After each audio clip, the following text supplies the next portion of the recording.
Members on both sides, the Manager of Opposition Business. Thanks, Mr Speaker. My question is to the Prime Minister. Yesterday, the Environment Minister said there was extensive due diligence before the Prime Minister offered a small private foundation almost $500 million in taxpayers' money in a closed-door meeting on the 9th of April. But today the Foundation's CEO explained that no one in the Foundation was contacted and she wasn't even aware there was a due diligence process underway. Could the Prime Minister now give us 3 minutes detailing the extensive due diligence that his minister referred to?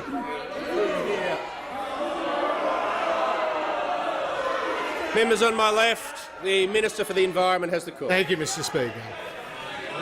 It might help the House to run through a timeline because the decision to make this funding available was the result of a considered process.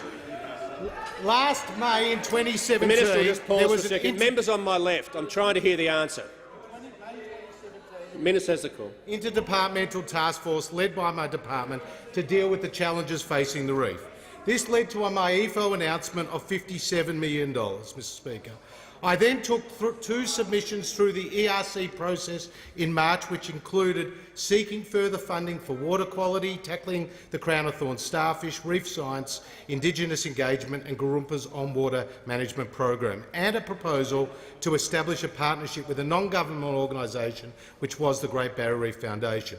This was based on 3 things: the Great Barrier Reef Foundation's proven track record in leveraging philanthropic support as Australia's largest reef-dedicated charity, the Foundation's long-standing extensive experience working with my department and other key stakeholders for more than a decade, and the first phase of due diligence by my department, which looked at its governance, structure, constitution, project management, fundraising history, capacity for growth, board composition and scientific expertise.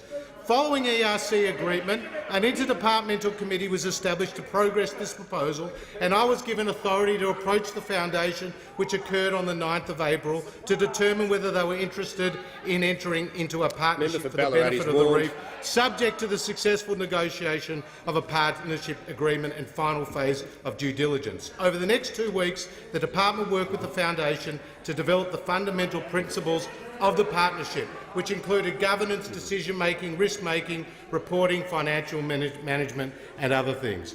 I formally wrote on the 22nd of April to the Foundation Chair outlining these collaboration principles, making it clear that any Australian government funds was dependent on negotiating and executing a new grant agreement.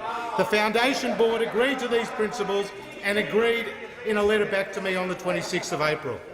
On the 29th of April, the government announced our funding commitment and was included in the budget on the 8th of May.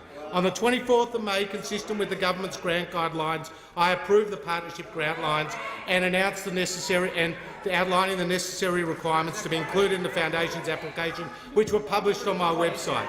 On the 29th of May, the Foundation formalised their proposal, and on the 20th of June, under Section 71 of the Public Governance, Performance and Accountability Act, I approved the grant to the Foundation based on a recommendation from my department and the second stage of due diligence, which included as well work by the Australian Government Solicitor. My department concluded that this grant would meet the government's policy objective to protect and manage the Great Barrier Reef, represent value for money and was consistent with the provisions of the Governance and Accountability Act.